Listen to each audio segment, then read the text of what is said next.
Bueno, muy buenos días. En nombre de la Fundación Otológica Patagonia, voy a tomarme 2 minutos para explicar de qué se trata, qué es la Fundación Otológica. Y para los que ya saben, ya lo conocen, ya estuvieron en el Lago Escondido, ya lo saben, pero por lo menos tener una idea de qué se trata. La Fundación Otológica es un grupo de amigos que fuimos convocados por el profesor Juan Manuel Tato de una década a esta parte para continuar con los cursos de disección y otología que él durante más de 30 años hizo en Buenos Aires, junto a su colaborador, el doctor Roberto Di Rago, también conocido por muchos de ustedes. Este grupo tiene una afinidad personal muy grande y además una gran pasión por la otología. Y entonces lo que nosotros hacemos fundamentalmente es dictar un curso de otología teórico-práctico con una gran carga práctica, digamos, son 5 días de trabajo intensivo en el laboratorio. El laboratorio está bautizado Tato Padre, con supervisión constante, con una proyección constante de la guía de trabajo. Son 15 puestos y que van desde la cortical de la mastoides hasta la inserción del implante coclear. Esto está acompañado por una buena carga teórica, son clases que se dan en el microcine para ir siguiendo el programa que nosotros tenemos ya estipulado y diseñado por el doctor Tato. Todo esto se lleva adelante en el complejo Lago Escondido, en la Fundación Lago Escondido, que es un lugar maravilloso. Es un lugar que nosotros compartimos, los docentes y cursillistas, durante casi una semana. Es como un retiro espiritual, por decirlo de alguna manera. Estamos compartiendo todo, desde el desayuno hasta que nos vamos a dormir, vemos películas y hacemos paseos, en fin, se comparte, tal como decimos, un retiro espiritual, lo científico con el divertimento. Realmente es muy agradable.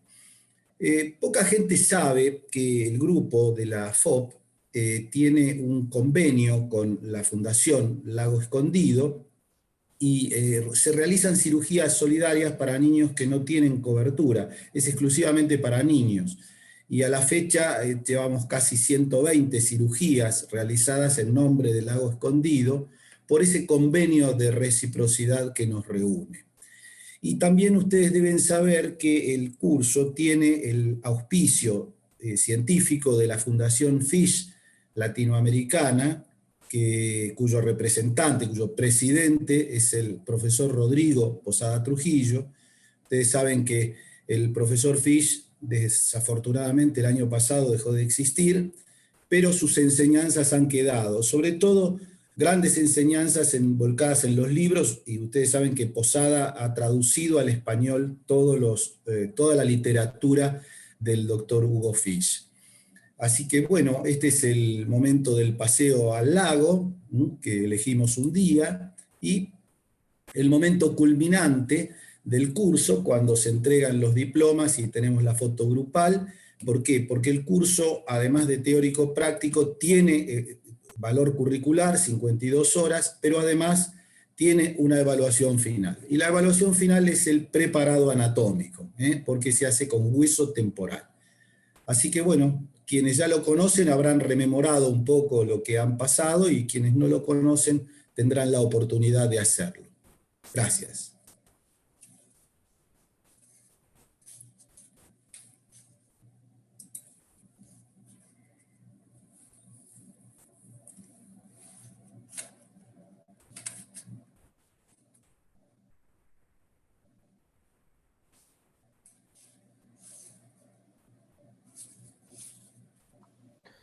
Bueno, ahora va a decirnos unas palabras el doctor Rodrigo Posada Trujillo, codirector del curso de la Fundación Otológica Patagónica.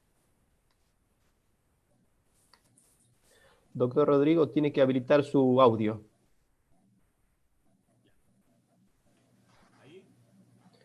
Lo escuchamos muy bajo, doctor. ¿Ahí me oyen? ¿Ahí mejor? Un poquito más alto, pero Ya. ¿Ahí qué tal? sigue escuchándose un poquito bajo, doctor. Subile el volumen, Rodrigo. ¿Ahí qué tal? Bueno, ahí vamos un Ahí. poquito mejor. Ahí lo escuchamos, doc. Bueno, perfecto. Primero que todo, un agradecimiento muy profundo a la Fundación Otológica de Patagonia por hacerme partícipe de este curso durante 12 años. Al profesor Tato, a Cantarelli, a todos los compañeros y a los cursillistas durante estos años. Igualmente quiero hacer un homenaje póstumo al profesor Piz, padre de la neurotología y quien William House determinó como el padre de la neurotología moderna. Y el, ¿no se oye? Sí, sí, sí. Se oye bajo, pero se oye. Bueno, perfecto. Al padre de la neurotología moderna, quien William House definía como el gran pionero de la cirugía de la base del cráneo. Yo definiría a mi profesor solo con 4 palabras: pasión, paciencia, persistencia y precisión. Y una frase que decía al final en todos los cursos: no mucho, no poco, pero lo óptimo. Podemos pasar la película, doctor Lorenzo.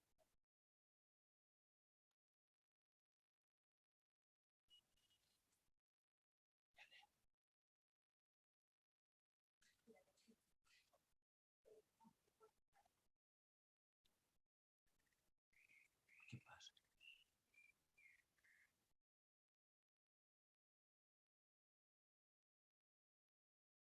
Bueno, lo más importante en disección de hueso temporal inicialmente es tener un ambiente confortable, un ambiente cómodo y tener un hueso fresco. No diseque en hueso húmedo, perdón. No puede utilizar hueso seco porque las estructuras desaparecen.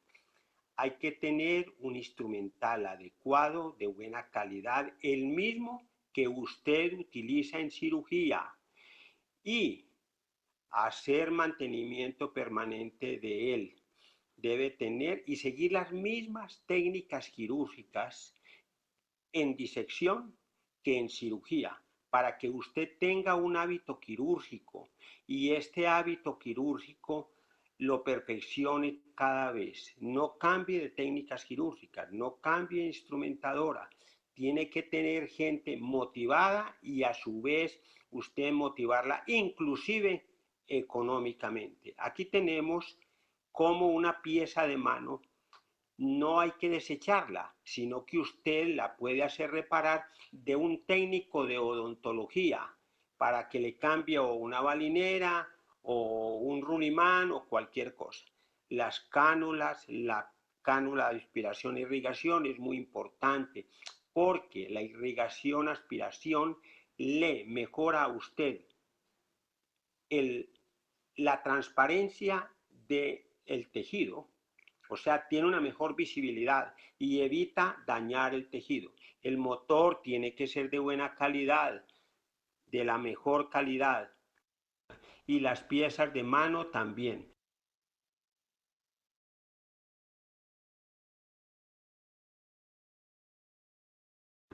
Ahí tenemos el hueso fresco en posición quirúrgica. Y el movimiento de la fresa debe ser prolongado y continuo, no movimientos discontinuos, porque se daña el motor y usted pierde tiempo durante la cirugía. Mire el movimiento, mire.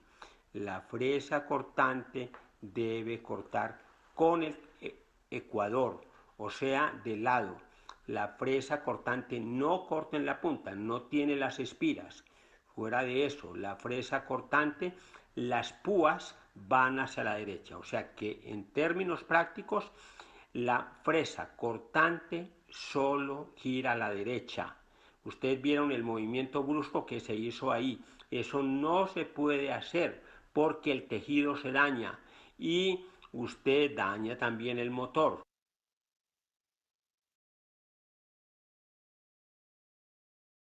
Estamos cambiando, la fresa debe ir hasta el fondo de la pieza de mano. Si usted quiere, la puede sacar un poco por si tiene una estructura más profunda. La fresa debe tomarse la pieza de mano lo más cerca que se pueda a la fresa para usted tener un mejor control. Como tomar un lapicero de la parte distal, no va a tener el mismo control, mire, lo más cerca que se pueda. Y el movimiento, lo que le digo, los movimientos deben ser paralelos a la estructura, no deben ser verticales, porque usted está compitiendo. Ahí estamos colocando la fresa, y para la fresa cortante es realmente útil para estructuras, diríamos, groseras, o sea, lo externo, pero el trabajo delicado, sutil, sobre el facial, sobre la dura de la fosa media, sobre el seno sigmoideo, se debe efectuar con fresas de diamante y con abundante irrigación, aspiración, como estamos diciendo.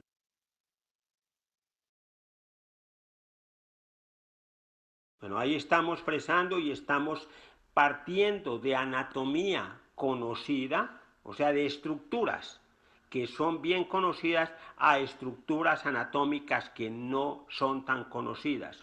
Nunca haga maniobras donde usted no sabe que no está. Si usted encuentra una estructura que no sabe ubicarse bien, detenga la cirugía, tenga el valor de detenerla, dejar la patología y remitir al paciente a un cirujano con mayor experiencia o analizar el caso y volverlo a operar.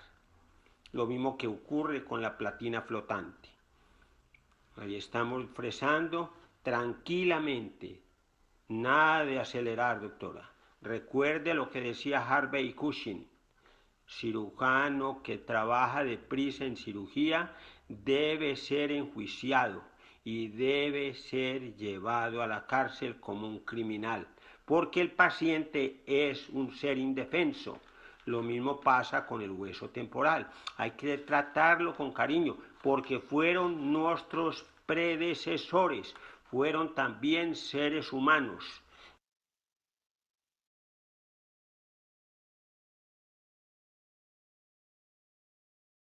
Aquí tenemos los dos surcos, un surco superior a nivel de la línea temporalis, exponemos la dura de la fosa media, no vamos directamente a hacer un hueco y hacemos un surco paralelo a la pared posterior. Entre los dos vamos a encontrar el antro mastoideo, pero no se acelere, las cosas se van encontrando.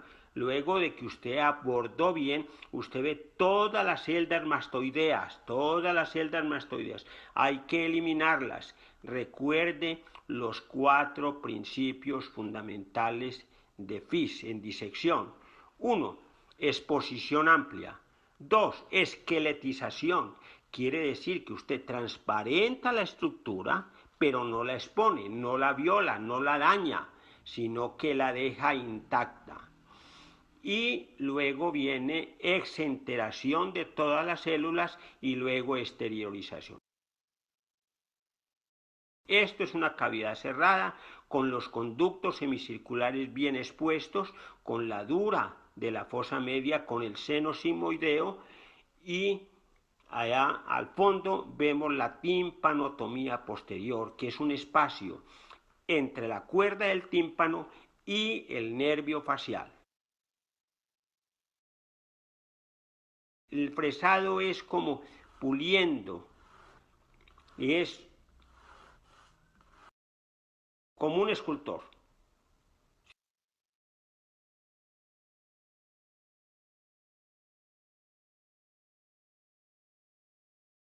Aquí tenemos una cavidad radical en la cual se ha eliminado la pared posterior del conducto y hacemos una cavidad común entre el oído medio y la mastoides. Ese es el nervio facial, hay que identificarlo, hay que conocerlo, hay que visitarlo como los amigos. Usted no puede visitar a un amigo cada 20 años, pues entonces ni lo reconoce. Aquí tenemos un huequito, una cosa muy mal hecha. Nunca elimine la parte superior de la pared posterior. ni haga orificio. Recuerde lo que decía Fi. Si usted ve celdas, puede continuar. Si usted no encuentra celdas, usted está o cerca a la dura de la fosa media, o cerca al seno sigmoideo, o cerca al facial. Otro error frecuente, muy frecuente. Rebajan la pared posterior hasta cierto límite y cuando ven el colesteatoma, ahí no continúan. Dejó la patología esencial, no la puede dejar. Y aquí dejó el muro del facial muy alto. Si usted deja un muro del facial alto, entonces se le acumula queratina y se va a formar nuevamente el colesteatoma. Esto es una cavidad cerrada y aquí falta abrir el ático. Aquí tenemos el nervio facial y allá la cuerda del tímpano. Aquí tenemos una anomalía congénita de oído medio. Me encontré un hallazgo espectacular. Mire que el facial me cubre la ventana redonda. Y aquí tenemos una fenestración del conducto semicircular horizontal. Tenga presente, microcirugía de oído quiere decir que usted tiene la perspectiva de saber hacia dónde va.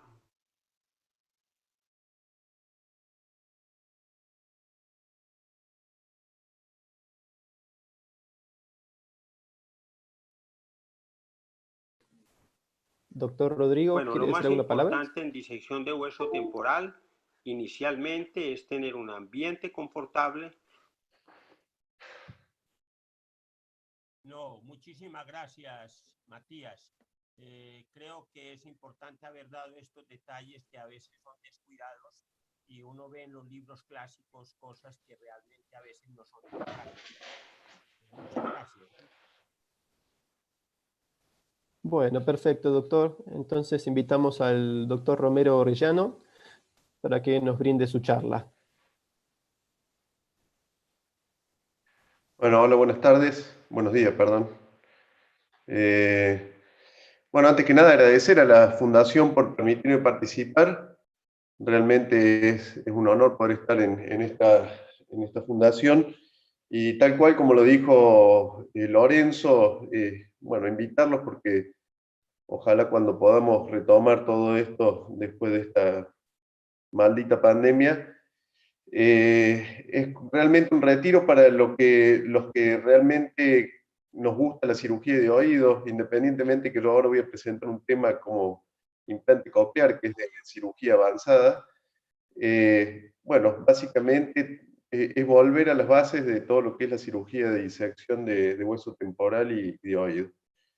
Teniendo en cuenta eso, yo voy a presentar ahora algunos tips que tienen que ver con la cirugía de implantación coclear. Voy a mostrar algunos videos y la idea es poder abordar esto desde el punto de vista de la cirugía básica, ¿no? O sea, no salir del contexto que estamos en un sistema de enseñanza.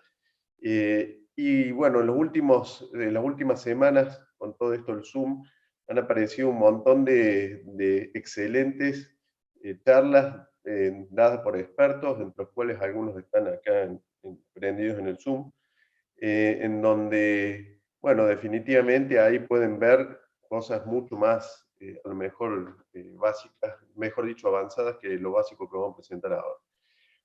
En esta diapositiva yo resumo algunas cositas, pero no es la intención de la finalidad de la charla. Básicamente la preparación del paciente tiene algunas cuestiones que tienen que ver con lo que nosotros tratamos de llegar, que es al final de hacer este tipo de cirugía. Nosotros tenemos que tratar definitivamente de abordar al paciente pensando en hacer una cirugía de preservación auditiva, ¿no? O de cirugía traumática, podríamos llamarla, más que nada porque no solamente tenemos que pensar en la preservación de los restos auditivos, sino también de preservar la microestructura coclear, que es la que nos permite el día de mañana, si necesitamos tener ese oído disponible por alguna nueva tecnología o lo que aparezca, bueno, que ese oído tenga el menor traumatismo, y por otro lado, para preservar esa estructura, ¿no? Que en definitiva los restos neurales son los que van a permitir que el paciente tenga mejor o menor rendimiento desde el punto de vista auditivo y aprovechamiento del implante. Ustedes piensen que en un niño pequeño, si nosotros implantamos un niño de 1 año, que es lo que se tiende, o menos, la expectativa de vida es altísima, es más de 90 años, 100 años, entonces durante todo el trayecto de su vida es muy posible que reciba la posibilidad de otras tecnologías y tenemos que preservar ese oído. En todo esto, como tip, podríamos hablar de la parte prequirúrgica, es la administración de corticoides, ¿no? El corticoide está bien establecido ya en algunos protocolos que hemos hablado con el doctor Oxman y con el doctor Daniel Orfila, nos hemos puesto de acuerdo para usar ese tipo de medicación como prequirúrgico para poder preservar lo más posible desde el punto de vista auditivo. Y bueno, en esta diapositiva se ve esto. Nosotros, en definitiva, vamos a terminar haciendo 3 embudos, ¿no? Una mastodectomía que tiene que ser en forma de embudo porque nos permite ver con mayor amplitud lo que vamos a encontrar posteriormente. La timpanotomía posterior, y finalmente la coqueostomía o la ventana redonda, que en la parte más externa tiene que ser más amplia, pero el orificio de entrada de la cóclea tiene que tener el diámetro adecuado para el tipo de implante que estemos utilizando. Con respecto a la incisión, bueno, han cambiado mucho las incisiones a lo largo del tiempo. Fíjense que yo no hay tiempo para poder hablar de las incisiones, pero lo que estamos tratando de hacer últimamente es este tipo de incisiones pequeñas, más rectas, retroauriculares, similar a lo que ocupa una mastoidectomía convencional, a lo mejor un poquito más alta, con la intención de ser lo menos agresivos posible y reducir al máximo la posibilidad de la complicación más frecuente que puede estar relacionada con los tejidos blandos. Entonces el hecho de que el abordaje sea menor le da mayor nutrición al colgajo y eso, o a la piel, y eso permite bueno, mejor resultado. Fíjense acá, hay algunas lesiones que tienen que ver con el infiltrado a lo mejor, o con el rasurado. Eso se tiene que evitar porque puede llegar a ser una puerta de entrada para la contaminación. La mastodectomía, que es el paso inicial después de haber hecho el colgajo, es una mastodectomía simple. Fíjense que nosotros acá la intención es tratar de, esto es arriba, abajo, adelante y atrás, es un oído derecho. Fíjense que la intención es básicamente de hacer una mastodectomía que nos permita tener una visión prácticamente total de la zona del conducto y baja del conducto y del antro mastoideo, para poder ubicar el punto de referencia más importante, que son el semicircular externo y el yunque. Entonces, en este caso, fíjense que es una mastodectomía que vamos abordando directamente hacia el antro mastoideo, pero ya vamos a ver que hay algunos tips que vamos a rescatar que son conservando algunas estructuras o tratando de identificar algunas estructuras que permiten después la fijación del cable, que es algo que hemos empezado a hacer de rutina últimamente. Acá se ve claramente el semicircular externo, básicamente ahí se va a abordar para poder llegar a ver la rama larga del yunque, la apófisis corta del yunque, y acá fíjense cómo también se va rebajando toda la zona que tiene que ver con el inicio de lo posterior, timpanotomía, mejor dicho, de lo que vamos a hacer ahora, que es la timpanotomía posterior.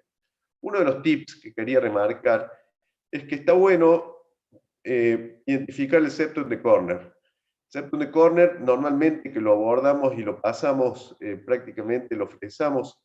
Fíjense, acá se puede ver muy bien, este es un oído izquierdo, esto es adelante, atrás, arriba y abajo.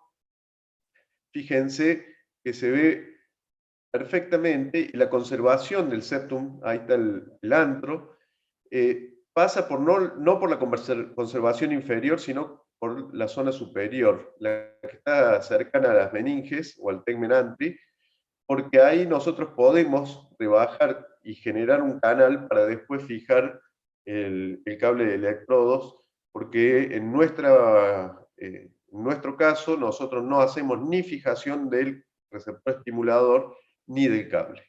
Ya avanzando hacia la timpanotomía posterior, bueno, hay algunos elementos que pueden servir de referencia, que son tips que nos pueden ayudar mucho. Cuando vamos rebajando la pared posterior del conducto y la zona del facial, hay una celdilla que es bastante constante, que es la celdilla de Proctor, que es esta celdilla o celdilla suprapiramidal de Zapey, y como el nombre lo dice, es suprapiramidal. Si nosotros encontramos esta celdilla que es bastante constante y que normalmente en el 50% de los pacientes tiene una distancia con el facial de más o menos unos 2 milímetros, esa celdilla, con abrirla ya sabemos que debajo de eso encontraremos la pirámide y por lo tanto ya estaríamos en el oído medio, y la pirámide es un gran punto de referencia para poder nosotros a partir de ahí ubicar la ventana oval y el estribo y la ventana redonda, que finalmente sería la zona que nosotros tenemos que abordar, ¿no? Entonces, fíjense que en este caso, bueno, se aborda la zona de la fosa de la celdilla de Proctor, y en nuestro caso lo que hacemos habitualmente, la timpanotomía posterior como reparo anatómico para poder seguir adelante, es la ubicación de la cuerda del tímpano. Voy a volver un poquito atrás porque fíjense, un tip que es importante es colocar agua. Si nosotros estamos en la celdilla de Proctor y aspiramos y el agua se aspira de la zona del látigo, eso quiere decir que estamos en el oído medio, que muchas veces, bueno, uno tiene dudas, sobre todo cuando la mucosa es gruesa y demás. Otra guía que podemos utilizar es que cuando hacemos el campo coloquemos algún método de tinción, por ejemplo Pervinox, en el conducto auditivo externo, y de esa manera cuando nosotros hacemos el abordaje buscando la cuerda timpánica, podemos diferenciar que no estemos en el ánulus timpánico, porque si pinchamos ahí con un pinto y vemos que sale Pervinox, quiere decir que estamos a nivel del conducto auditivo, y en este caso fíjense cómo está separándose la cuerda timpánica, y tenemos la seguridad de que no estamos adentro del conducto, porque cuando pinchamos ahí o hacemos una punción ahí, no sale Pervinox. Entonces, esos son guías, sobre todo cuando tenemos oídos donde hay mucha estrechez. Hay otros cirujanos, como el doctor Oxman, que me acaba de ceder la gentileza del video, en donde, en vez de buscar la zona anterior, que es la zona de la cuerda del tímpano, buscan el facial como límite posterior. Entonces, lo que nosotros siempre tenemos que tratar de buscar siempre el mismo reparo anatómico. El hecho de buscar el facial, como en este caso, fíjense, nos da toda la visión para poder ir hacia adelante y poder hacer la timpanotomía posterior con una cierta tranquilidad de no llegar a dañar el nervio. Y por otro lado, teniendo en cuenta como referencia que la distancia entre el borde superior de la ventana redonda y el canal del nervio facial es prácticamente 1 milímetro o 0 en la mayoría de los huesos temporales, con lo cual la posibilidad de exponerlo es amplia si nosotros no tenemos una correcta ubicación del mismo. Estos son tips para poder hacer la timpanotomía posterior con cierta seguridad, o sea, siempre buscando reparos anatómicos normales, y eso nos puede ayudar muchísimo a poder llegar al final de lo que queremos encontrar, que es la ventana redonda. Fíjense, este es un oído derecho, esto es adelante, abajo, arriba, adelante y atrás, arriba y abajo, adelante y atrás. Este es el tendón del músculo del estribo. Esto es muy importante que nosotros podamos ubicar la pirámide. Acá está la pirámide, el tendón del músculo del estribo. Fíjense, acá está la ceja de la ventana redonda, y en este caso una ventana redonda prácticamente tipo A que nos mira. No hemos fresado todavía, y eso nos da una gran ventaja porque nos permite identificar básicamente todas las estructuras, y en el caso de que nosotros podamos hacer una cocleostomía que se haría anteroinferior o abordar directamente por ventana redonda, tenemos la certeza de que estamos llegando a la cóclea, a la rampa basal de la cóclea, a la rampa timpánica. Fíjense lo que les acabo de decir, esta es la pirámide, esta es la zona donde la pirámide se encuentra con el nervio facial, y la distancia que tiene con el borde anterior de el borde superior de la ventana redonda es mínimo. Uno de los tips que uno podría utilizar es, en este caso, fíjense, cuando uno mueve el tendón del músculo del estribo, cómo se mueve, hace juego de ventanas. Eso nos puede asegurar que nosotros estemos en la ventana redonda, porque uno de los errores clásicos y temidos es que nos encontremos en una celdilla hipotimpánica.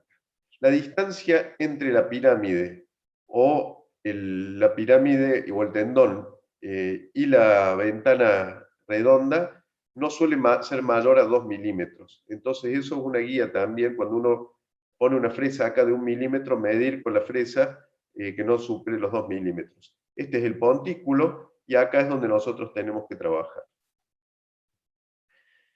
Y ya finalizando, porque el tiempo es tirano, una vez que tenemos la ventana redonda ya bien visualizada, nosotros normalmente utilizamos una aguja intramuscular. La mayoría de los pacientes, si tenemos una ventana redonda accesible, tratamos de usar ventana redonda. En este caso utilizamos un electrodo recto, porque es la mayoría de los electrodos que tienen todas las marcas. Puse este ejemplo.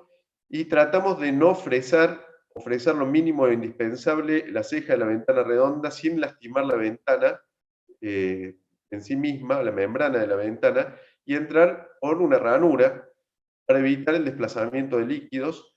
Previamente acá se utilizó corticoides en vía local, y fíjense que otro de los tips es que cuando nosotros hacemos la inserción del electrodo no tiene que superar un electrodo por segundo, para tratar de evitar los desplazamientos bruscos y la adaptación de líquido, los desplazamientos del líquido perilinfático, y aparte para que el electrodo se vaya adaptando a la cavidad que nosotros estamos invadiendo.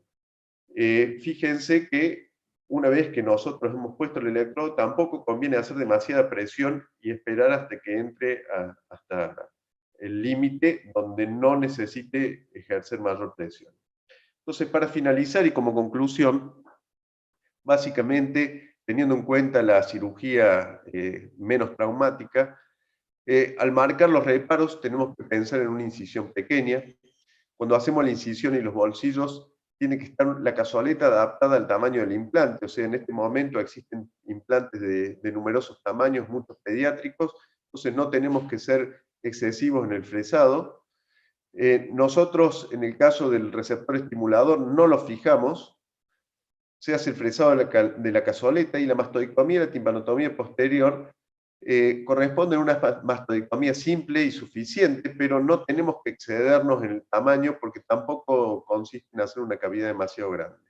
La timpanotomía posterior tiene que ser amplia para que nos permita ver bien las estructuras del oído medio y abordar en base a distintos marcadores que uno puede tener como guía, por ejemplo la celdilla de Proctor, marcar el conducto auditivo externo con Revinox, como habíamos dicho anteriormente, y cuando uno cree que ha invadido, que ha llegado al oído medio, tirar agua y aspirar por el orificio de entrada del oído medio en la timpanotomía posterior nos puede ayudar para estar un poco seguros de dónde estamos. Fresado de la canaleta, nosotros no hacemos más puntos de fijación, pero bueno, si ustedes ven los últimos Zoom de algunos cirujanos, también lo hacen. Cocleostomía versus ventana redonda. La cocleostomía debe ser anti-inferior según el tipo de implante coclear y según la anatomía. Elegiremos si es una ventana redonda ampliada o la cocleostomía. En nuestro caso tratamos de abordar siempre por ventana redonda, salvo que tengamos un implante coclear perimodiolar Contour Advance. En esos casos usamos cocleostomía o ventana redonda ampliada, como dicen las recomendaciones. Y cuando hacemos la inserción del electrodo, siempre un electrodo, tenemos que tratar de ser muy lentos en la administración del electrodo o en la inserción del electrodo, y la conservación del septum de Cornell puede, en la zona superior de la mastoidectomía, puede ayudar para evitar los movimientos del cable, que son uno de los mecanismos de tracción que pueden generar daño dentro del oído interno. Bueno, agradezco muchísimo, ¿no? Quedarán las dudas después para contestarlas. Esto es un poco algunas fotos, como mostró Lorenzo, y como se estuvo pasando realmente es un lugar maravilloso y se extraña. Así que bueno, muchísimas gracias por la atención. Bueno, muchas gracias Fernando por tus palabras. Dejamos algunas preguntas para el final, si quieren dejarlas en el chat, que vamos a tener un tiempo determinado para eso.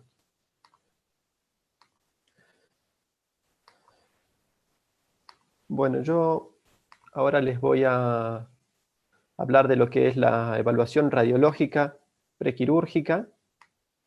Yo soy Matías Parreño, soy otorrinolaringólogo del sector de oído del Hospital Italiano de Buenos Aires, y específicamente me voy a dedicar a lo que es el planeamiento prequirúrgico sin focalizarme demasiado en lo que es el rol diagnóstico de las imágenes.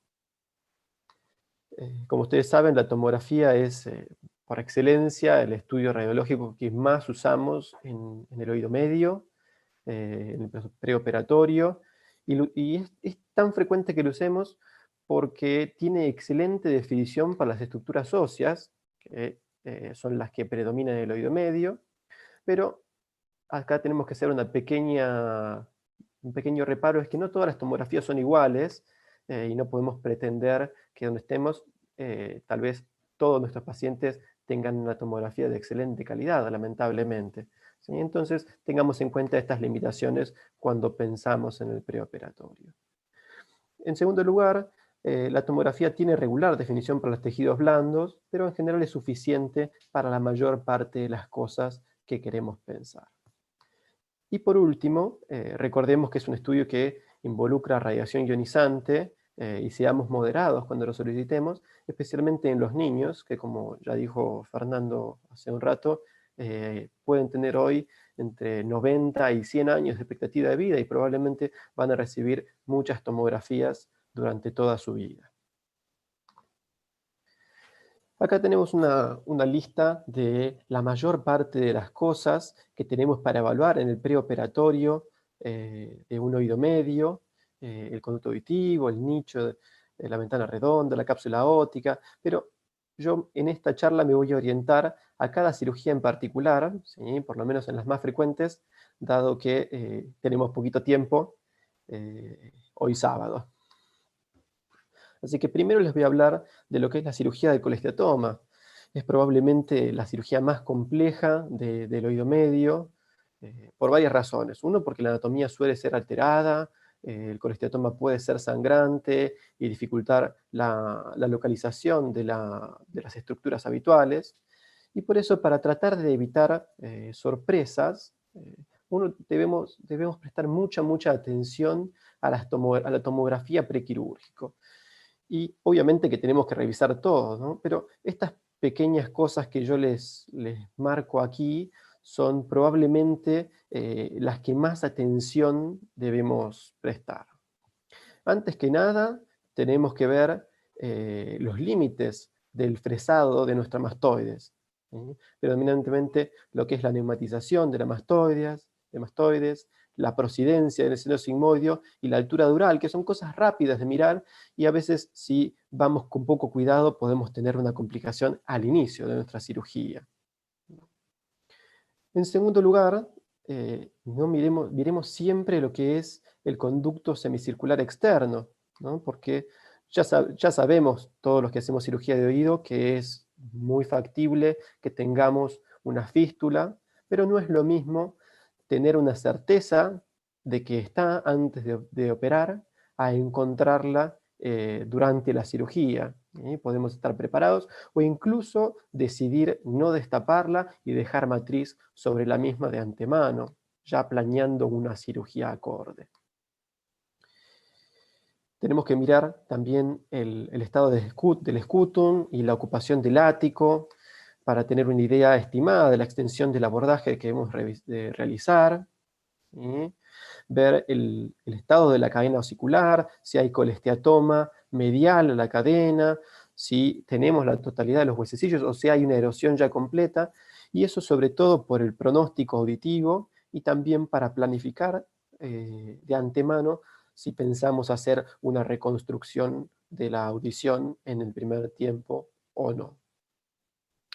Y por último, una cosa que es muy, muy importante revisar también es el seno timpánico. El seno timpánico es fácil de ver en la tomografía, podemos ver si está ocupado y podemos ver qué extensión tiene, si es un seno timpánico que se extiende posteriormente de forma significativa o no, porque eso también ya de antemano nos va a poder decir si vamos a necesitar una mastodectomía radical, una mastodectomía conservadora, o incluso, hoy por hoy que tenemos la posibilidad, hacer uso de endoscopios. En segundo lugar, la estapedectomía, otra de las cirugías más frecuentes que hacemos en el oído medio, es una cirugía sumamente arreglada, que tiene, como ustedes saben, un objetivo puramente funcional. Entonces, en esta cirugía en particular, creo que es una cirugía en la cual nada nos tiene que sorprender. Tenemos que hacer una evaluación clínica muy completa y, en mi opinión, siempre debemos tener una evaluación tomográfica previa. A pesar de que la anatomía en estos pacientes es normal o casi normal, pero hay pequeños detalles que nos pueden hacer la diferencia entre un éxito y un fracaso. Muchas veces por un diagnóstico preoperatorio erróneo, tal vez. Creo que lo primero que tenemos que mirar son los focos de osteosclerosis. ¿Sí? Ver dónde están ubicados, si son obliterativos, si son endococleares, o incluso si bloquean el nicho de la ventana redonda, porque ya sabemos que en estos casos el resultado funcional puede no ser tan bueno como pacientes que tienen pequeños focos anterofenestrales. Otra cosa que tenemos que ver es el nicho de la ventana oval. Especialmente aquí tenemos que ver cuán procidente o no es el nervio facial, a ver si nos va a dar espacio para colocar una prótesis y eventualmente planear una prótesis acorde, ¿sí? Si bien es cierto que casi siempre podemos usar la misma, esto es una cosa que tenemos que mirar, porque aparte la tomografía hoy por hoy nos puede dar una imagen muy, muy precisa de la ubicación del yunque y respecto a la ventana oval. ¿Sí?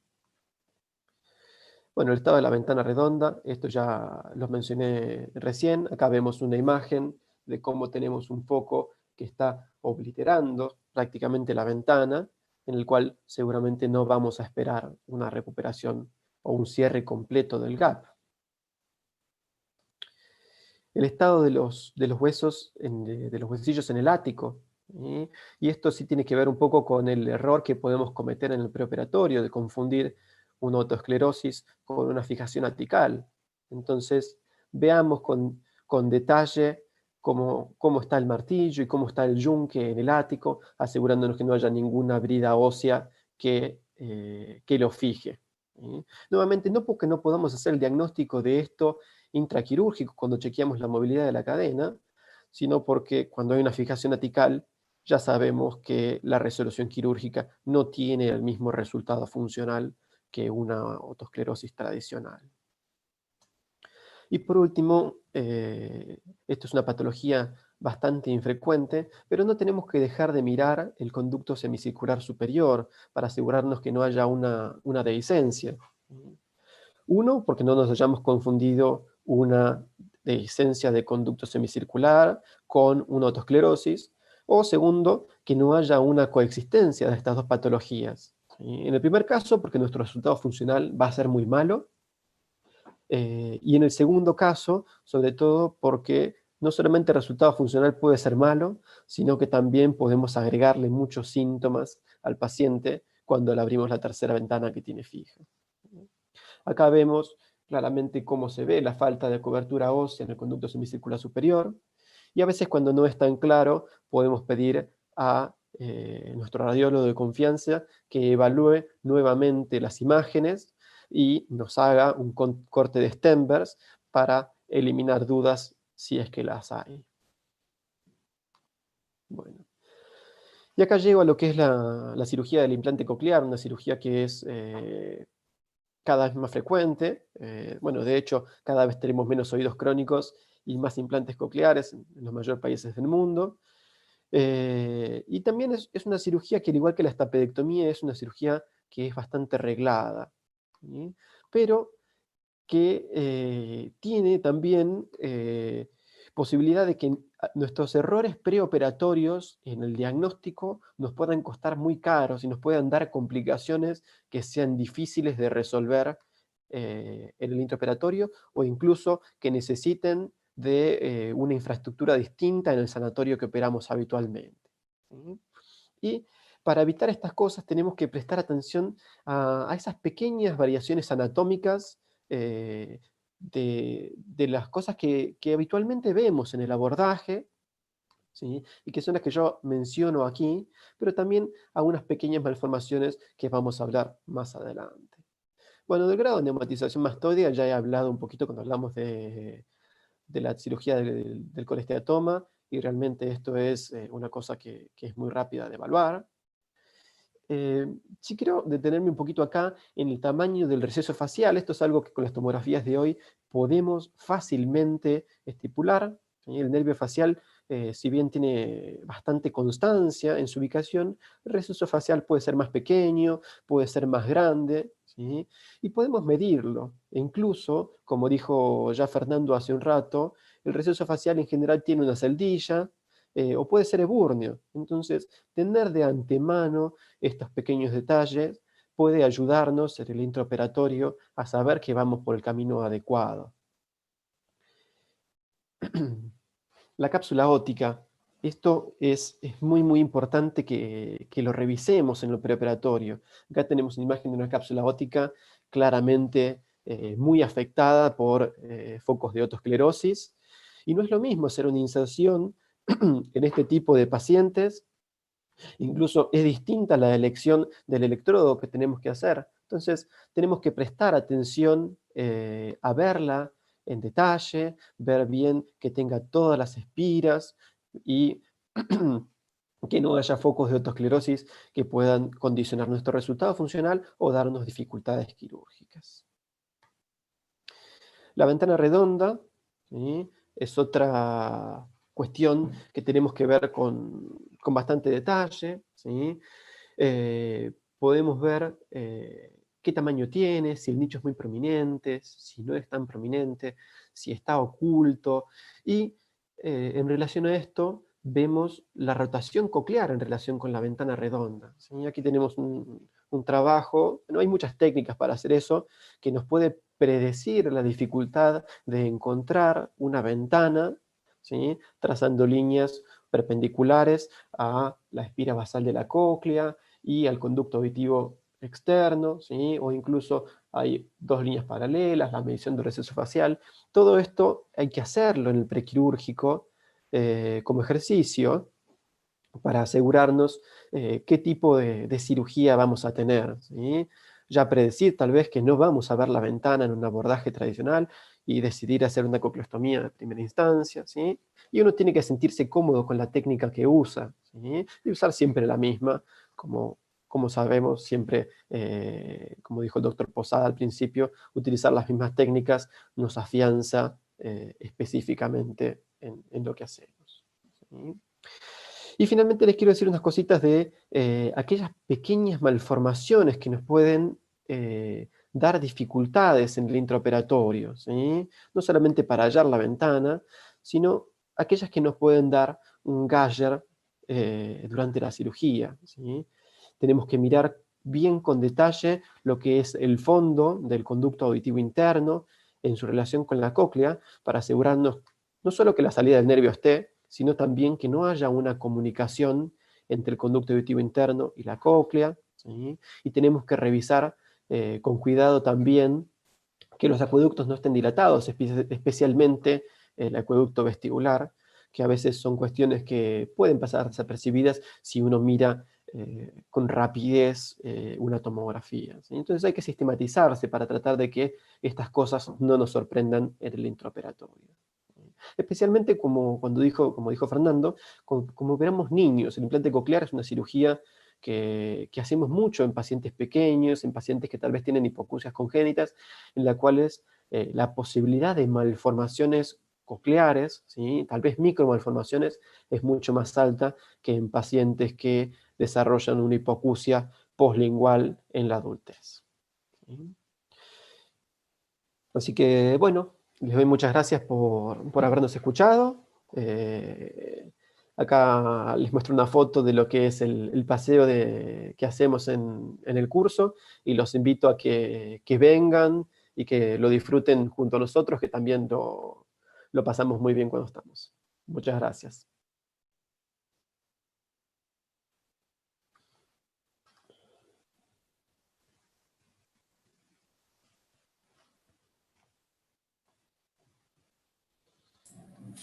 Bueno, espero que se escuche.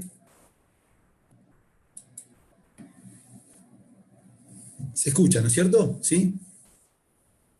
¿Se escucha? Sí, Lorenzo, se escucha. Bueno, muy bien.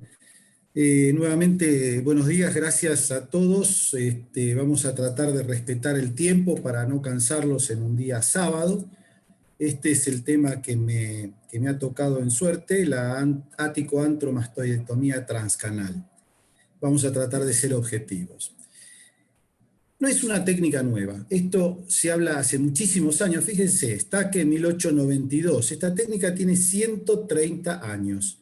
130 años, él la hacía con Gubia. Stacke fue discípulo de Schwartz, el que diseñó la mastoidectomía transcortical, fue su discípulo directo.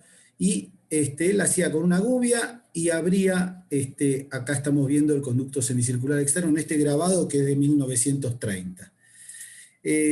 En el año 56, Schupknecht empezó a hacer las laberintectomías transcanal, o sea, por esta vía, para los Meniere descontrolados. Sabrina Bullstein fue la primera que habló de una reconstrucción osteoplástica, ella colocaba un cartílago. Fíjense, en 1972 ya estábamos hablando de condrotipanoplastia en ese momento, ahora que está tan en boga. No es un tema nuevo tampoco. Y por último, Olaizola fue uno de los grandes también impulsores de esta técnica, un hombre muy carismático, yo tuve la suerte de conocerlo. En el año 83 él describió la técnica a demanda, ¿sí? Esto está en posición anatómica, no quirúrgica, pero fíjense que él habló de Olaizola 1, 2 o 3 según la amplitud de esta cavidad, que también hablaba de la antroexclusión, cosa que, bueno, hay que tomarla con mucho recaudo, ¿no es cierto? Porque la antroexclusión no es para todos los casos. Pero la aticotomía a demanda, él fue un gran impulsor. Bien, ¿qué quiero decir yo con esto? Que si una técnica supera la prueba del tiempo y tiene 130 años y se sigue usando, claramente es porque es útil, claramente es porque nos sirve, pero con indicaciones precisas. Y las indicaciones precisas que vamos a describir ahora son, el gold standard es las lesiones del ático externo, los colesteatomas que están, la bolsa de Prusak por fuera de la cabeza del martillo, el cuerpo del yunque, ¿sí? Este es el abordaje clásico de esto. Pero también se usa a veces para los bolsillos, esos bolsillos que tenemos que supuran, que hacen granuloma y que siguen, bueno, el abordaje ideal es este. La segunda, bueno, también otro gold standard, los temporales pequeños. Todos sabemos por los postulados de Whitmack que los temporales que han padecido desde la más tierna infancia son temporales muy compactos, muy ebúrneos, muy pequeñitos. Entonces tenemos un tegmen bajo que está dado por esta prolongación del lóbulo temporal, o tenemos los senos sigmoideos muy anteriores que no nos dejan espacio al conducto auditivo externo. Entonces, bueno, lo ideal es abordarlo por esta técnica transcanal. La fijación ocular congénita o adquirida, lo ideal es hacer esta técnica, y esto no está en los libros, pero yo tengo que ser honesto con ustedes y decir qué es lo que hago. Entonces, los niños con patología colesteatomatosa, por escuela, por cómo me formé y por experiencia, lo hago a través de esta técnica. Y culmino a demanda. Si hay que hacer una radical, se hace una radical. Y si no, porque se puede hacer tranquilamente por esta vía de abordaje. Bien, y este es un caso electivo. Fíjense, este era un joven que ahora es médico, era estudiante de medicina. Esto es imposible abordarlo por una técnica transcortical. Bueno, Y acá de nuevo con la técnica, y acá vuelvo a decirles, yo les voy a mostrar de qué manera me siento cómodo y qué es lo que hago yo. Pero eso no significa que sea lo mejor, que esté bien. Hay mucha gente que a lo mejor hace de otra forma y le va perfecto y está muy bien. Pero bueno, les muestro cómo hago yo. Es esencial una canaloplastia. No puede hacerse esta técnica sin haber ampliado el conducto para poder trabajar con comodidad y poner una fresa lo más grande posible. Segundo, el fresado debe ser siempre de adentro hacia afuera, nunca de afuera hacia adentro porque es peligroso. Y también se puede hacer este tipo de fresado, esto está tractado de un libro de Lucky Browning, que son unos sudafricanos, que es muy interesante, pero no es algo nuevo, esto lo hacía Lempert también, dejaba una cáscara de hueso para no tocar los osículos en los casos en los que la cadena está conectada, porque de esta manera nosotros estamos fresando sobre el hueso y no nos apoyamos sobre el yunque, por ejemplo, no lo tocamos, entonces se hace como una habichuela en el oído derecho de hora 1 a hora 9, y estamos fresando de adentro hacia afuera para después dejar una cascarita de hueso que con una cucharilla, una cureta se puede levantar sin dañar. Y después se puede culminar a demanda. Nosotros podemos terminar una cavidad, hacer una cavidad pequeña o hacer una cavidad radical con todas las de la ley. Es decir, no, esto, lo único que nos va a cambiar a nosotros es que vamos a ver los elementos al revés. En vez de ver de atrás hacia adelante el semicircular, el facial y el estribo, en el caso que esté, desde la fosa incudis hacia adelante, lo vamos a ver en sentido opuesto. Pero vamos a tener los puntos de referencia, porque tendremos el pico de cuchara, la apófisis cocleariforme, el COG, la lámina transversa, que nos indicarán dónde está la primera porción del facial. Es decir, lo vamos a ver en inverso, pero lo vamos a ver. Y yo le voy a decir algunos tips que yo utilizo, vamos a tratar de ser breves. La canaloplastia, dijimos, es esencial. La fresa debe ingresar detenida y salir detenida. El fresado siempre debe ser de dentro hacia afuera. Las estructuras se pueden proteger con torundas o con una laminita de silastic como la que usamos para los split nasal. Se puede poner una torunda de gasa o de algodón para proteger el fondo, digamos, la caja, para que no se nos escape la fresa eventualmente, pero ojo con las torundas que se enganchan en las fresas comedoras, y pueden hacer un desastre, ¿no? Pero el silastic no, el silastic patina, ¿no? Y bueno, es una opción. No se debe apoyar la fresa en los osículos, no hay que dejar alelos o resaltos, pero esto es igual para todas las técnicas quirúrgicas, ¿no es cierto? El avance nos va a permitir identificar las estructuras. Vamos a ir viéndolas al revés, como dijimos, y esto es fundamental. Palpar constantemente el espacio al tegmen, ¿sí? ¿Por qué? Porque es muy útil y muy seguro avanzar siguiendo al tegmen, de adelante hacia atrás.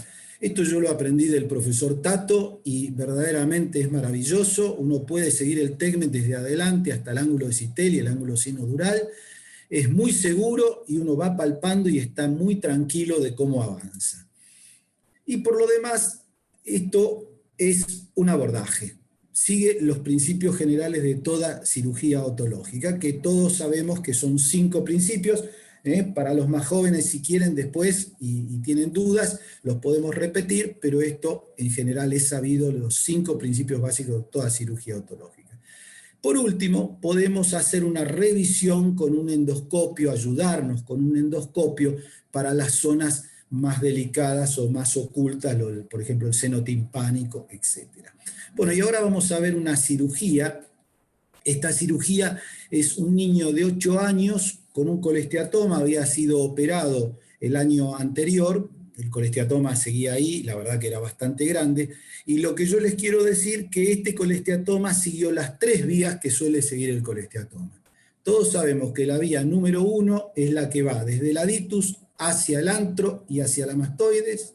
La número 2 es la que sigue desde la bolsa de Prusak hacia abajo por el mesotímpano posterior. Y la número 3 es la que va hacia el ático anterior, por delante de la cabeza del martillo, ático anterior, y se mete en la región pretubaria. Bueno, este niño tenía las 3, así que Loren, vamos a ver. Lorenzo, Señor. ahí empieza el video, que no se veía. Muy bien. Bueno, empezamos con una canaloplastia. Acá estamos protegiendo con gasa para evitar dañar y por supuesto también para que no se junte el polvo de hueso. Sección del ligamento tímpano-malleolar posterior para quitar el martillo. Fíjense el colesteatoma como asoma ya al quitar. Exactamente, muy bien. Era el martillo, ya estaba todo desconectado, 60 decibeles de gap. Y a mí me gusta empezar por la parte anterior, este es un oído izquierdo, por supuesto, con la fresa más grande que pueda entrar. Por delante, exactamente. Y vamos paulatinamente desde adentro hacia afuera con abundante irrigación, siempre palpando el espacio anterior, el espacio al tegmen, se va prolongando de a poquito el orificio, ya llegamos al ángulo sinodural y estamos trayendo el colesteatoma hacia adelante. Esta cavidad, por supuesto, está muy rudimentaria, todavía no está terminada, con mucha precaución a la altura del semicircular externo, pero vamos quitando la matriz para ya poder ir trabajando, por lo menos la parte que estaba en la región mastoidea, la vamos llevando hacia adelante, hacia el ático, y esta porción que estaba acá en el mesotímpano posterior, acá está el capitel del estribo que ahora vamos a ver, siempre separando con mucha precaución a este nivel, capitel semicircular, hay que tener cuidado con el facial, por supuesto, que en este caso estaba granulomatoso.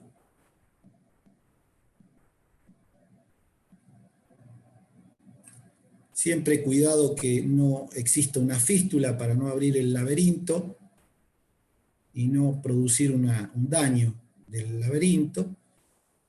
Muy bien.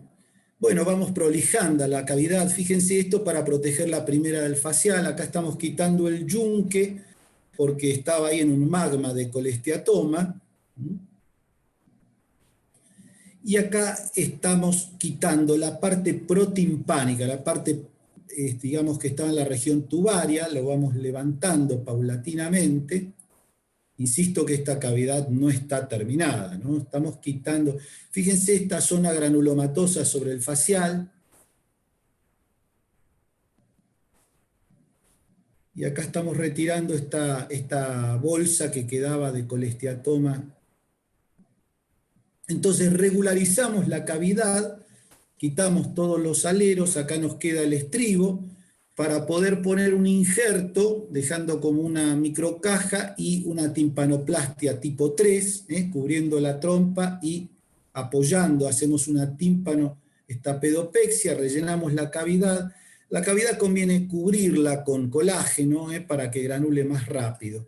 Así que bueno, básicamente hicimos una pequeña radical en una mastoides bastante pequeña. Así que bueno, esto es lo que yo quería mostrarle. Acá tenemos 2 baluartes del curso que están supervisando a la doctora cómo está colocando ese implante.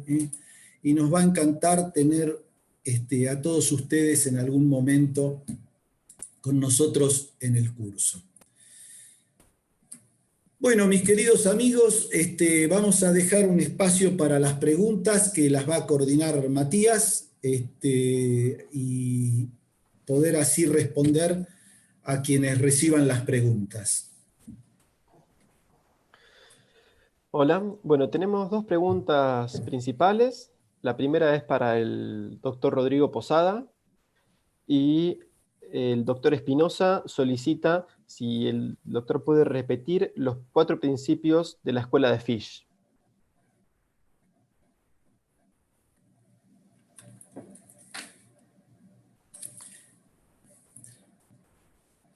Doctor Rodrigo.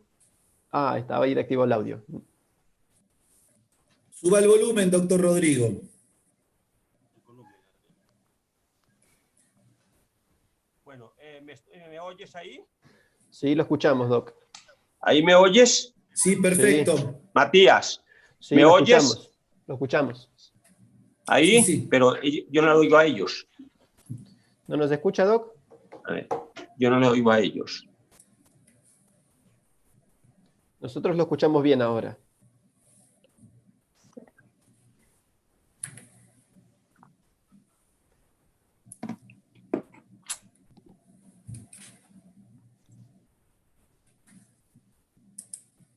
Doctor, ¿nos escucha? Rodrigo. Ahí me oyen. Sí, lo escuchamos. Sí, sí. Sí, lo escuchamos. ¿Ahí me oyes? Sí. Básicos de la escuela de PIS para disección y para cirugía son: 1. Exposición amplia. O sea que usted expone las estructuras completamente para ver con una sola posición del microscopio las estructuras. No trabaje a escondidas, no trabaje limitado a un determinado espacio. Segundo, esqueletización. Quiere decir que usted esqueletiza o transparenta la estructura anatómica, no la abre. Por ejemplo, no abre el conducto semicircular, no abre la vaina del nervio facial, no abre la dura de la fosa media, sino que la esqueletiza, la transparenta, le deja un espacio de protección.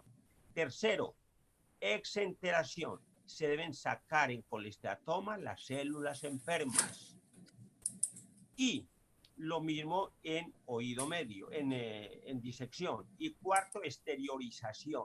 Quiere decir que usted la cavidad la exterioriza, que se hace un cono invertido trunco, en el cual el diámetro externo es el doble del diámetro medial, para que la cavidad se pueda ventilar bien.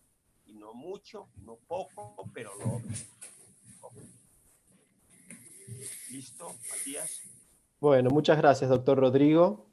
Tengo otra pregunta del doctor Gaibor para Fernando, y pregunta: ¿cuál es la posibilidad de extrusión del electrodo en un paciente pediátrico con el crecimiento si este no se fija? Bueno, ahí sobre ese tema hay una tesis hecha por el doctor Orfila, realmente, así que voy a ver si puedo mostrar una foto de él. Esta es una diapositiva del doctor Daniel Orfila, donde, bueno, él tuvo una serie de casos, de unos pocos casos, donde notó que había una extrusión. Yo creo que la extrusión, según lo que refiere a la bibliografía, puede llegar hasta el 6%, sobre todo con electrodos rectos, si no se fijan. Y la verdad que él estuvo ahí, bueno, el doctor está presente en este Zoom. Y una de las técnicas que utilizó para evaluar la extrusión de los electrodos fue la técnica Combin, que es un poco lo que ustedes ven acá, desde el punto de vista radiológico.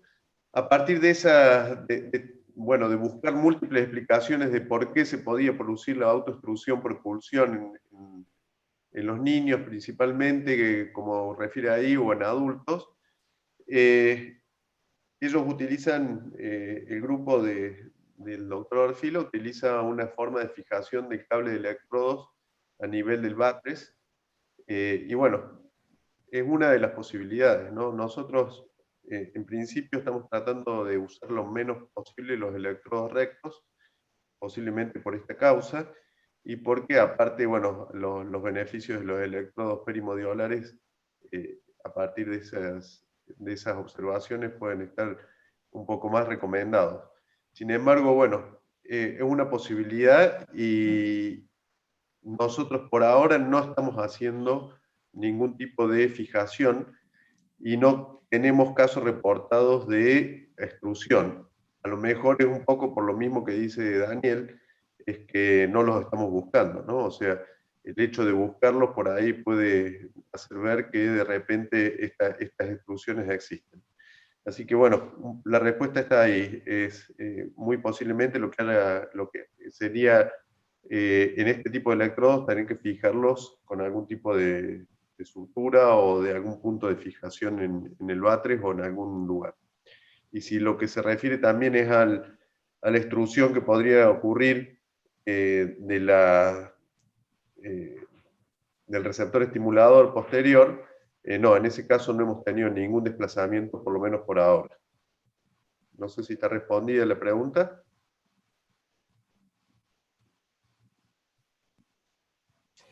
Sí, Fernando, está perfecto. Muchas gracias por tu respuesta. Tengo otra pregunta del doctor Orfila para Lorenzo. Y él menciona que en las indicaciones se ha mencionado la lesión del ático externo, y coincide, pero pregunta por qué no utiliza también para lesiones de ático interno. Sí. ¿Tengo sonido, Matías? ¿Sí se escuchan? Ah, perfecto. Hola, Daniel, buen día, buen día. Sí, magnífica pregunta. Digamos que yo puse las indicaciones primarias, pero por supuesto que cuando uno aborda un hueso temporal, por ejemplo, anteayer operamos un caso que según la tomografía parecía una lesión externa a los osículos y después no era realmente así y los englobaba y se había ido al ático interno. En realidad, el abordaje permite hacer el tratamiento del colesteatoma en cualquiera de sus formas y cualquiera, como fue el caso que presenté inclusive en el video. Es simplemente un abordaje, lo único que cambia es que uno va de adelante hacia atrás. Pero por supuesto que se puede tratar las lesiones de ático interno. Lo que uno tiene que tener claro es que a veces tendrá que sacrificar los osículos y bueno, ya culminar como Dios manda el abordaje de ese oído. Muy buena tu pregunta, Daniel, y gracias. Bueno, tenemos aquí otra pregunta del doctor Morales, que dice, ¿qué hacemos si en una cirugía de otoesclerosis tenemos una platina flotante? Bueno, yo creo que esta respuesta depende un poco de cada uno de los cirujanos y depende de la experiencia que tiene cada uno en la cirugía de otoesclerosis. Como ya dijimos, es una cirugía en la cual el resultado funcional es lo primordial. Así que si uno no tiene mucha experiencia, lo preferible es dejarlo y volver en unos meses cuando se haya fijado de vuelta. Y obviamente Puedo, también, ya ahora lo dejo, doctor. sí. Y lo otro que uno tiene que tener en cuenta es cuál es la audición del paciente, porque si la audición, la vía ósea del paciente está en 0, uno puede decidir tomar menos riesgos que si la vía ósea está en 50 o en 60 decibeles. ¿Sí? Y por último, lo que quiero decir es que también la tecnología hoy por hoy nos da un par de herramientas extras, sobre todo el uso del láser, nos puede ayudar a solucionar estos problemas haciendo un orificio a la platina, si es que uno no hizo un orificio de seguridad, sin necesidad de movilizarla. Pero bueno, es una opinión mía que soy un cirujano de oído eh, no muy experimentado. Lorenzo, si querías decir alguna otra cosa. No, no, totalmente de acuerdo. No, simplemente decir lo que una vez me dijo el profesor Tato Padre, que Parreño, si usted tiene dudas y no se siente como para seguir, déjelo y vuelva en 6 meses. ¿No? Cuando se vuelva a fijar, si usted le hizo una platina flotante, vuelva en 6 meses y trate de hacer. Pero claramente, hoy si tenemos un láser, ya la cosa cambia bastante, y bueno, también según la destreza del cirujano, el estado del oído puesto, etc. Así que de acuerdo, Mati. Perfecto. Tengo otra pregunta para vos, Lorenzo, del doctor Golián. Y pregunta si el monitor del facial es de uso habitual. No.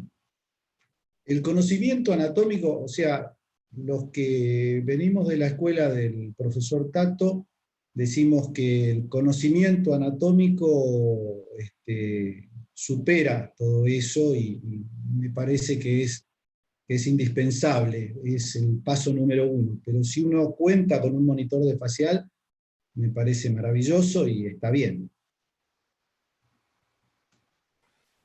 Perfecto, muchas gracias, Lorenzo. Y tengo otra última pregunta, que es, ¿qué criterio utiliza para definir un acueducto vestibular dilatado? Bueno, en general lo que hacemos con eso es comparar el acueducto vestibular con el diámetro del conducto semicircular posterior. Cuando el acueducto lo supera, lo definimos como un acueducto dilatado.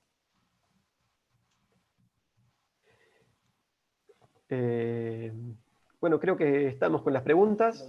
Ah, hay una pregunta más. Esperen que ya... Matías, Sí, doctor Rodrigo. hablar un momentito. Sí, por supuesto. Bueno, muy amable. Dos cosas importantes.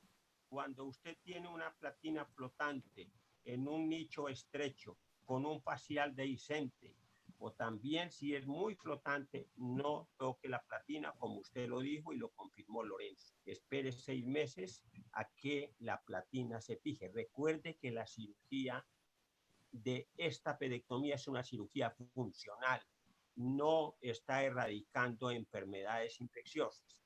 Segundo, lo que dijo el profesor Lorenzo sobre el monitor del nervio facial. La tecnología moderna nos ha ayudado mucho, pero la mejor tecnología deja de serla si usted no tiene conocimientos anatómicos. Por lo tanto, el mejor monitor facial que usted tiene es el que usted tiene en la cabeza. Y el mejor Gamma Knife, no, bueno, el equipo con el cual usted hace seguimiento quirúrgico es el que usted tiene en el cerebro. O sea, el conocimiento anatómico es insustituible. Diseque permanentemente, conozca el nervio facial que usted disfruta. Esta parte, la tomografía, el monitor facial y la resonancia, todo lo que usted quiera, son auxiliares, pero más que todo de parte legal. Pero lo más importante es su conocimiento y su destreza, su experiencia. Gracias. Bueno, tengo otra pregunta para el doctor Parreño, perdón, van llegando ahora, del doctor Reynoso Ortón. Pregunta, al hacer todo transcanal, parte del antro y agrandamiento del CAE, ¿al final reparás el conducto para tratar de dejar la cavidad cerrada? No, no necesariamente, no. Digamos que lo que no hay que dejar, Jesús, es un pozo para que haya nuevamente una retracción. Es decir, si vos hiciste una dicotomía muy pequeña y estás seguro que eliminaste la lesión, bueno, se puede poner una lámina de cartílago como hacía Sabrina Bullstein, como se vio ahí. Pero si vos en esos casos dejás una buena canaloplastia que hace como un embudo y tenés la posibilidad de controlarlo y con una función tubárica, yo interpreto que no hace falta reconstruir nada. Pero si vos tuviste que sacar una lesión muy grande, ya directamente lo que vas a hacer es una radical. Bueno, creo que ya estamos con todas las preguntas, así que Lorenzo, si querés dar unas palabras finales. Bueno, cómo no. Bueno, yo les agradezco que un sábado, acá en Buenos Aires está lluvioso, que nos hayan acompañado. Tuvimos muchos amigos que estamos viendo en la lista, que nos encanta haber podido compartir y que nos honran con su presencia. En nombre de la Fundación Otológica y de este grupo que nos dirige el profesor Tato. El profesor Tato es, yo siempre digo, es una enzima, es enzimático, porque nos estimula a todos a superarnos, a seguir adelante, y por eso es que todo este grupo también tiene esa gran afinidad, porque hacemos lo que nos gusta y él nos estimula a crecer y a ser un poquitito mejores. Nos encantaría que cuando se termine esta pandemia, aquellos que no conocen Lago Escondido nos acompañen, puedan darse una vuelta y pasar. Son momentos inolvidables. Así que a todos muchas gracias y un honor haberlos tenido presente, a todos ustedes. Bueno, hasta luego, muchas gracias, los esperamos en el curso y en la próxima charla.